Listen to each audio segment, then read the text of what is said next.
अनकावधातो संकीर्तन कुपितरो कमलायताक्षो विश्वम्भरो द्विजवरो युगधर्मपालो वन्दे जगत्प्रियकरौ करुणावतारो गुरवे गौरचन्द्राय राधिकाये तदालये कृष्णाय कृष्णभक्ताय तद्भक्ताय नमो नमः। हे कृष्ण करुणा सिंधो दीनबंधो जगत्पते गोपेश गोपिका कांत राधा कांत नमोस्तुते। तप्त कांचन गौरांगी राधे वृंदावनेश्वरी वृषभानुसुते देवी प्रणमामि हरिप्रिये। भक्त्या विहीना अपराधलक्षये क्षिप्ताशकामादितरङ्गमध्ये कृपामयि त्वां शरणं प्रपन्ना वृन्दे नुमस्ते चरणारविन्दम्। जय श्री कृष्ण चैतन्य प्रभु नित्यानंदा श्री अद्वैत गदाधर शिवासादि गौर भक्त वृंद। हरे कृष्ण कृष्ण कृष्ण हरे हरे हरे राम राम राम हरे हरे। सर्वप्रथम भगवान के अभिन्न प्रकाश विग्रह श्री गुरुपाद पद्म पूज्य पात्र रंडे स्वामी अष्टोत्तर सत श्रीमद भक्त प्रसाद विष्णु गोस्वामी गुरुदेव महाराज के पावन श्री चरण कमलों में असंख्य कोटि दंडवत ज्ञापित करते हुए उनकी अहेतु की कृपा प्रार्थना करती हूँ। वे अपनी कृपा वर्षण करें जिससे निज कर्ता अभिमान भाव को छोड़कर एकमात्र उनकी वाणी के वाहक के रूप में अपना परिचय दे सकूं। परम गुरुदेव नित्य लीला पृष्ठों विष्णुवास श्री श्रीमद भक्ति दयित माधव गोस्वामी महाराज जगत गुरु भक्त सिद्धांत सरस्वती गोस्वामी ठाकुर प्रभुपाद व समस्त गुरु परंपरा जयुक्त हूँ। सपार्षद श्रीमन नित्यानंद प्रभु श्री गौर हरि वृंदावन विहारी श्री राधा गोपीनाथ भगवान जयुक्त हूँ। वे हम सभी पर अपनी कृपा वर्षण करें जिससे भगवान के पवित्र नाम और हरि गुरु वैष्णव सेवा में हम सभी की रुचि उत्पन्न हो सके, क्योंकि जो ये समय है कलिकाल, इसमें जिसको कह सकते हैं प्रैक्टिकली या प्रासंगिक रूप में भगवान का नाम और हरि गुरु वैष्णव सेवा ही हमारे मंगल का एकमात्र मार्ग है। प्रातःकालीन कक्षा में हम श्रवण कर रहे हैं ग्रंथराज श्रीमद् भागवतम। इसमें हम प्रथम स्कंध का 18वें अध्याय का आज जो 16वां श्लोक है, 16 नंबर का श्लोक, इससे आज प्रारंभ करने जा रहे हैं। ओम नमो भगवते वासुदेवाय ओम नमो भगवते वासुदेवाय ओम नमो भगवते वासुदेवाय।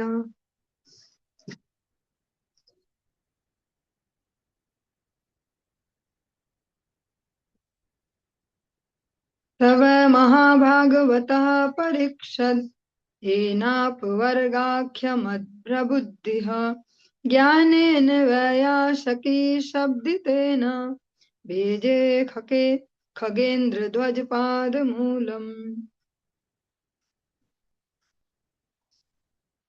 कल हम श्रवण कर रहे थे जो सौनक आदि ऋषि हैं, उन्होंने जैसा कि कहा था सूत गोस्वामी जी को कि जो परीक्षित महाराज जी का प्रकरण है ये, अगर इसमें भगवान श्री कृष्ण सम्मिलित हैं, उनकी कहानी में अगर भगवान श्री कृष्ण भी हैं तब हमें सुनाइए, वरना अननेसेसरी किसी के बारे में सुन के हमारा क्या लाभ।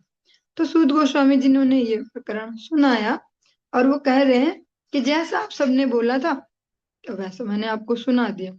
अब सौनक आदि ऋषि जो 88,000 ऋषि हैं लगभग काउंटिंग में, उनके जो लीडर हैं जो उनको रिप्रेजेंट कर रहे हैं सौनक जी। सौनक जी ने कहा, कल हमने लास्ट में श्रवण किया था, क्या विद्वान भी हैं, और विद्वान होना ही इनफ नहीं है। जैसा हमने श्रवण किया कि विद्वान तो रावण को भी कोई कोई लोग बोलते बहुत विद्वान था, बहुत विद्वान था, पर विवेकवान बुद्धि नहीं है। तो केवल खाली तीक्ष्ण बुद्धि से काम नहीं चलने वाला, विवेकवान बुद्धि होनी चाहिए। सौनक जी कहते हैं कि आप विद्वान भी हैं और शुद्ध भक्त भी हैं। आपकी जो भी आप क्रियाएं करते हैं उनका मेन गोल है भगवान की प्रसन्नता। इसलिए आप अब हमें भगवान की लीलाएं सुनाइए, क्योंकि हम इसे सुनना चाहते हैं, हम आतुर हैं इसके लिए, हम लालायित हैं इसके लिए। और जो भगवान से संबंधित जो भी क्या कह सकते हैं, भगवान की रूप माधुरी, गुण माधुरी, भक्तों के चरित्र जो भी है, अगर कोई जिज्ञासु उसे सुना जाए तो बहुत शीघ्र उसका रिजल्ट आएगा। और जो जिज्ञासु नहीं है उसको कितना है, उसको बोलते जाए, सालों साल बोलते जाए, करना चाहिए ना, करना चाहिए, एकादशी करनी चाहिए, हरिनाम करना चाहिए, वो कभी नहीं करेंगे। पर अगर जो थोड़ा बहुत भी जिज्ञासु, उसको उसकी जिज्ञासा शांत करते जाए तो बहुत जल्दी भक्ति मार्ग में आगे बढ़ते हैं।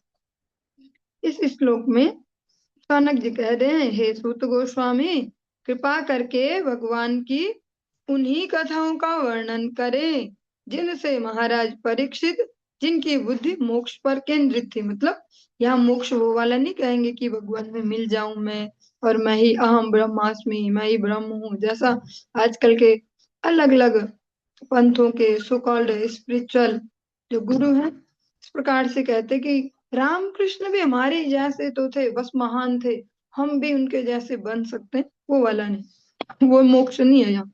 इसमें मोक्ष है जैसे भगवत जो माया से ग्रसित जो संसार है इससे मुक्त होकर भगवत सेवा में नियुक्त होना। जिनकी बुद्धि मोक्ष पर केंद्रित थी उन भगवान के चरण कमलों को प्राप्त कर सके, जो पक्षीराज गरुड़ के आश्रय हैं। इन्हीं कथाओं का उच्चारण व्यास पुत्र श्रील सुखदेव गोस्वामी द्वारा हुआ था। हमें भगवान की वो कथाएं सुनाइए जो परीक्षित महाराज जी को श्रवण करवाई गई थी, व्यासदेव के पुत्र ने उनको श्रवण करवाई, जिनसे हम भक्ति मार्ग में उन्नत हो पाए।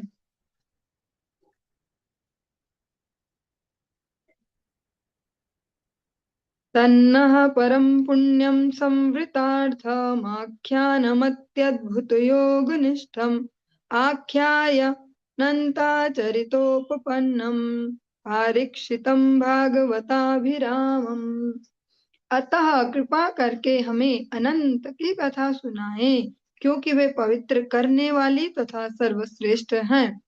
इन्हें ही महाराज परीक्षित को सुनाया गया था, और वे भक्ति योग से परिपूर्ण होने के कारण शुद्ध भक्तों को अत्यंत प्रिय हैं।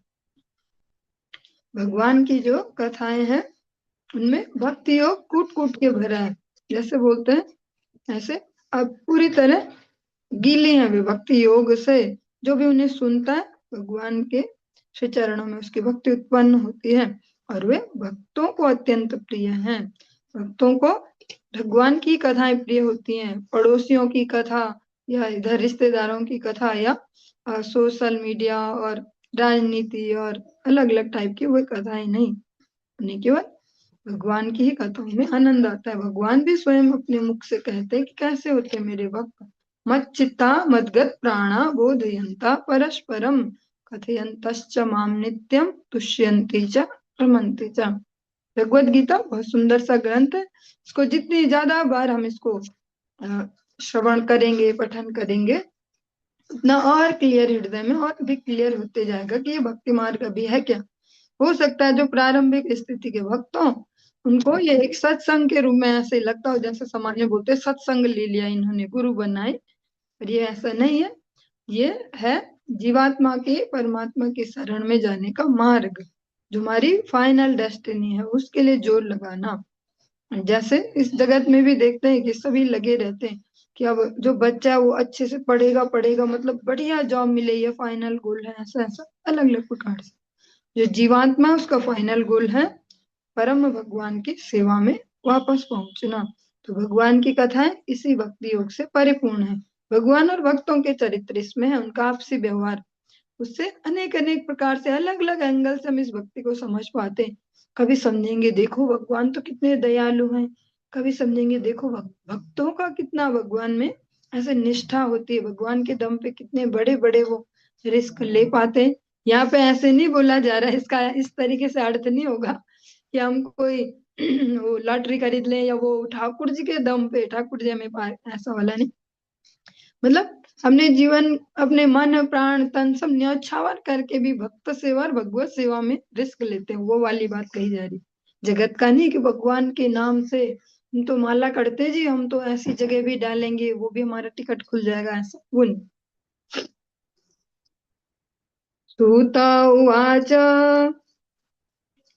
अहो वयं जन्मभृतो स्म वृद्धानुवृत्त्यापि विलोम जाताः दौष्कुल्यमाधिं विधुनोति शीघ्रं महात्मानामभिधान योगः।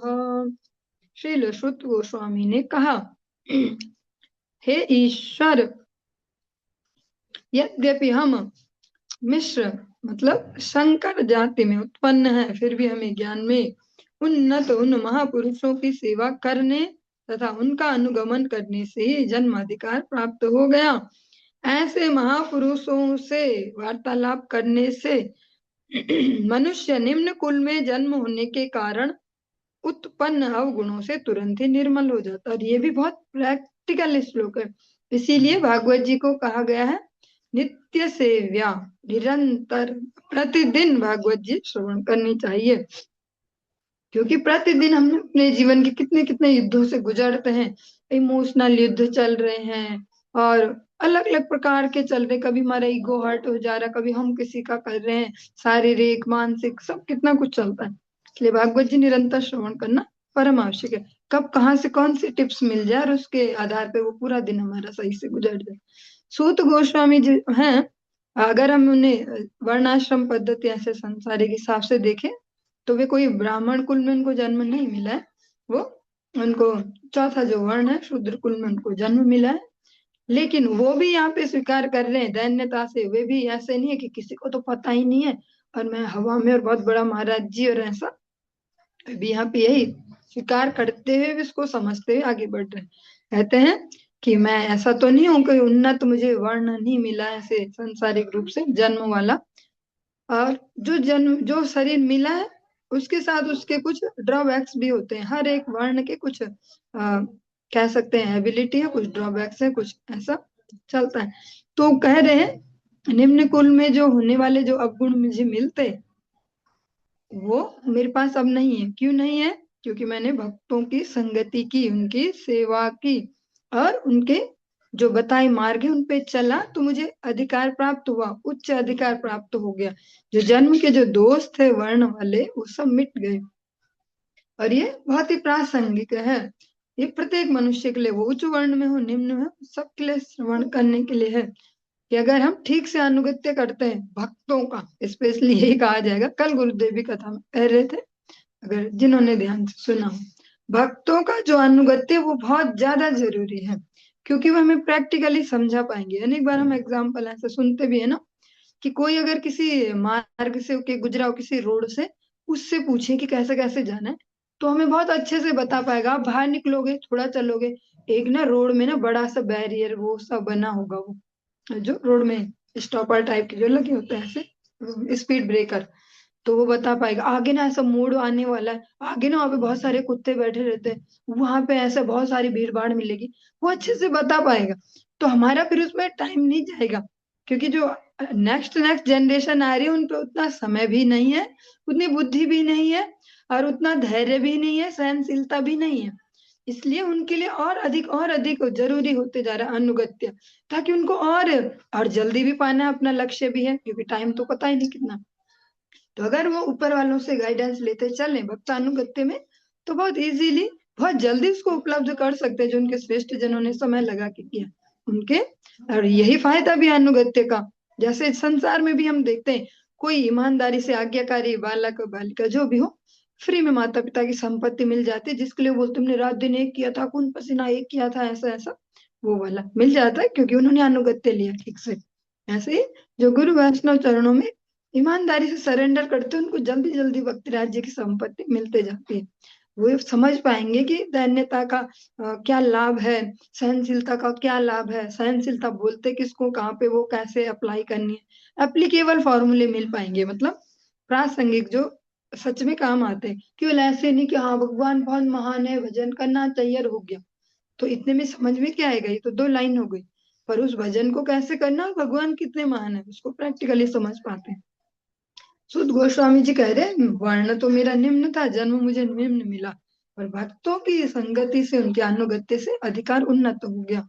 और ऐसे ही नारद जी अभी श्रवण करवाते हैं व्यास देव जी को कि मैं तो दास ही पुत्र था, नॉर्मल भी नहीं था, नॉर्मल कैटेगरी में, और कोई फाइनेंशियली भी हम ठीक ठाक नहीं थे कि अपने दम पे खा रहे थे, कमा रहे थे, भले रूखी रोटी है अपनी, ऐसा डायलॉग भी नहीं था।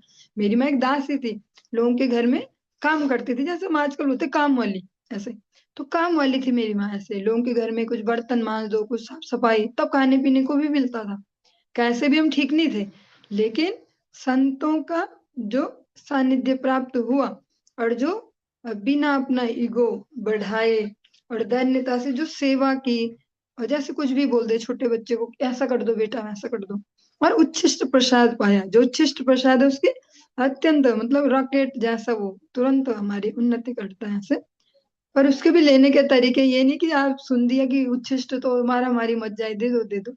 उसके भी लेने के तरीके हैं, आराम से, बिना ज्यादा इधर उधर हल्ला गुल्ला किए। जो उच्छिष्ट प्रसाद है, तो नारद जी कहते मैंने तो यही किया, उनका अनुगत्य किया, सुना उनसे जो कहते थे, छोटा सा बच्चा था, ज्यादा समझ में नहीं आता था, पर सेवा की, उच्छिष्ट प्रसाद पाया, और मुझे उनकी संगति अच्छी लगी, वो संत अच्छे लगने लग गए, खेल खिलौने दोस्त वो अच्छे नहीं लगे, कि पूरे 4 महीने उनकी सन्निधि प्राप्त हुई। और फिर जाते जाते जब उनके साथ जाने की मैंने मांग की, किया मुझे भी ले चलो, मैं आपके बगैर कैसे रहूंगा, तो मुझे मंत्र दे गए, किस मंत्र के सहारे, फिर इसको जब किया, उसी जीवन में भगवान का एक बार दर्शन पाया, अलग अलग जो अनुकूलता और प्रतिकूलता दोनों को पार किया। आप सभी ने सुना होगा इसमें प्रैक्टिकली कि नारद जी को बहुत बड़ी बड़ी प्रतिकूलताएं भी मिली, घने घने जंगल, हिंसक पशु, और अलग अलग प्रकार से। और जो बोलते हैं अच्छी वाली प्रतिकूलता जो बढ़िया दिखती है, वो भी मिली।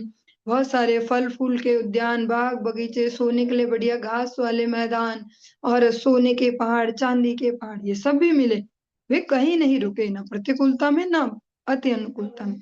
तब एक बार भगवत दर्शन हृदय में पाया, और फिर वो जीवन यात्रा पूरी करके अगली बार सीधे भगवान के नित्य पार्षद हो गए, नारद जी हो गए फिर। तो जो अपने से श्रेष्ठ जनों का, भगवान के जो आचरणशील भक्त हों, गुरु वैष्णव की जो सन्निधि है, वो बहुत बड़ा चेंज और बहुत कम समय में हमारे जीवन में लाती है। बस वो हमारे सरेंडर की जो मात्रा है ना, अनुगत्य की, उस पर निर्भर करती है। अगर हम कुटिलता से सरेंडर कर रहे हैं कि बस एक बार खजाने की चाबी मिल जाए, फिर कौन पूछ रहा है इनको, तो वो नहीं हो पाएगा, क्योंकि वो खजाने में फिंगरप्रिंट भी चाहिए तभी खुलते हैं, ऐसा। तो भक्ति राज्य ऐसा चालाकी का राज्य नहीं है, ईमानदारी से अगर हम सरेंडर करें, सीखते जाएं प्रोसेस, तो भक्त जो है आचरणशील भक्त, वे भी सरल हृदय के होते हैं। ये नहीं सोचते हम महाराज रहेंगे, हम बढ़िया रहेंगे, कोई और ऊपर ना जाए, फिर हमारी क्या कीमत, ऐसा। वे भी फिर दयालुता से अपने हृदय के सारे जो गूढ़ रहस्य हैं उनको खोलते हैं, और प्रैक्टिकली भक्तों को आगे बढ़ने में मदद करते हैं। सुत गोस्वामी जिस प्रकार से कह रहे, मैंने भी अपने अधिकार को ऐसे उन्नत किया, ऐसे ही उन्नत हुआ है मेरा अधिकार। कुतः पुनर्गृणतो नाम तस्य महत्तमैकान्तपरायणस्य यो अनंत शक्तिर्भगवानन्तो महद्गुणत्वाद् यमनंत माहु। और उनके विषय में क्या कहा जाए, जो महान भक्तों के निर्देशन में अनंत के पवित्र नाम का कीर्तन करते हैं, जिनकी असीम शक्ति है।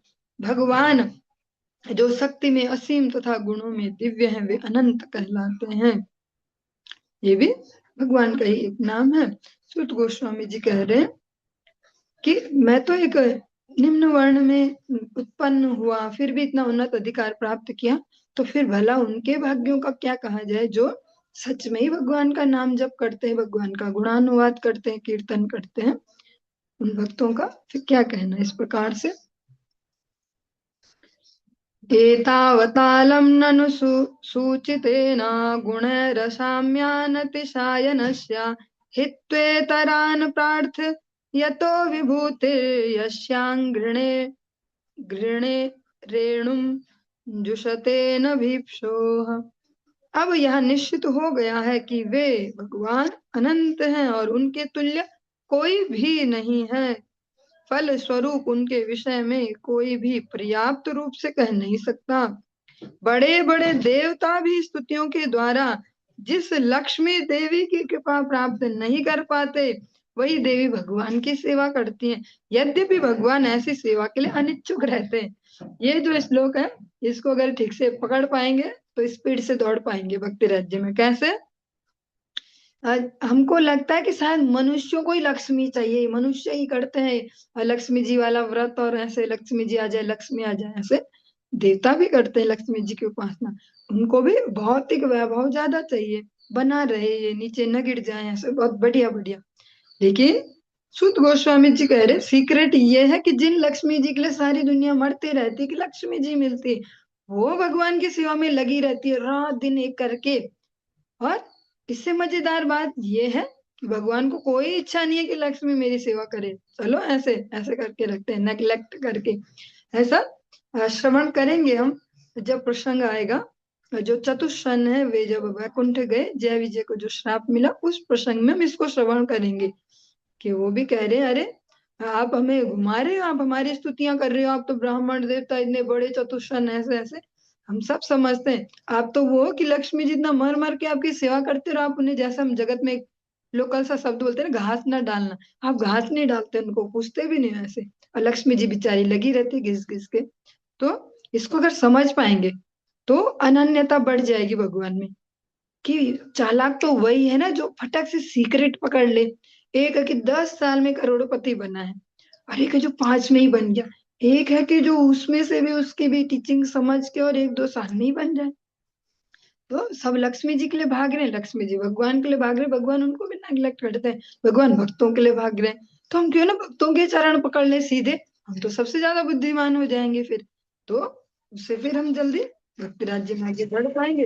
हमारा वास्तविक लक्ष्य है इस शरीर के रहते रहते, इसमें जो इंद्रियां मिली है ना, अलग अलग, ये आंखें, ये नाक, ये कान, ये हाथ, ये पैर, ये बोलने का जो गुण भगवान ने दिया, इस सब को लगा के भक्त सेवा में लगे। भगवान सेवा में हमारा डायरेक्ट अधिकार नहीं हो सकता। भगवान को इतने लोअर कैटेगरी भी नहीं है कि हम जैसों की सेवा भी लेंगे कि हाँ भैया ये भी है एक भगत। हमारा तो अभी इतना ही है कि हम भक्तों की सेवा कर पाए और उनसे उन्नत अधिकार प्राप्त कर पाए, वे ही हमें भगवत सेवा दे पाएंगे। भगवान की कोई जीव डायरेक्ट नहीं कर सकती सेवा।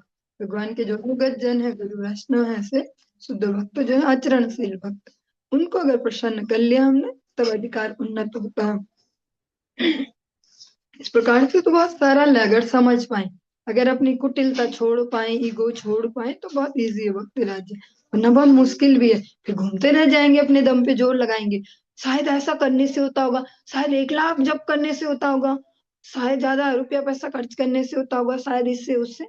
पर भगवान की प्रसन्नता होती है भक्त प्रसन्नता से। भक्तों को अगर हम ईमानदारी से प्रसन्न कर पाए, यहाँ भी इस वे में ही नहीं बोला जा रहा है कि अब किसी की कोई पर्टिकुलर कोई तरीका हो किसी भक्त का, उससे ओवरऑल भगवान का जो नाम प्रचार है उस मूवमेंट में जो हम उनकी हेल्प कर पाए, यही भक्त सेवा। भक्त सेवा ये भी नहीं है कि घर में बिठा दे और रात दिन हम खिलाए पिलाए चपाट दबाए, ऐसे ऐसे वो है, पर वो ही नहीं है। वास्तविक जो उनकी प्रसन्नता है वो भगवान की, जो श्री चैतन्य महाप्रभु है युगावतार, जो उन्होंने ये एक संकीर्तन मूवमेंट जो प्रारंभ किया है कि पृथ्वी ते आछे यत नगर आदि ग्राम, सर्वत्र प्रचार है वे मोर नाम, इसमें उनको सहयोग करना। और वो हमारे लिए भी अच्छा है कि हमारी जो भी इंद्रियों की ताकत है, दिमाग की ताकत है, उसको सही जगह इन्वेस्ट करें। वरना वो कहीं ना कहीं तो लगनी है, संसार में लगेगी तो हम अपना ही सर फोड़ेंगे अपनी योग्यताओं से। वो भगवत सेवा में लगेगी, भक्त सेवा में, तो हमारा नित्य जो बंधन है उसको छुड़ा के नित्य दासत्व में स्थिर कर देगा। चलिए आज के हम इस प्रसंग को यहीं पे विश्राम देंगे, इससे आगे हम कल श्रवण करेंगे। हरे कृष्ण।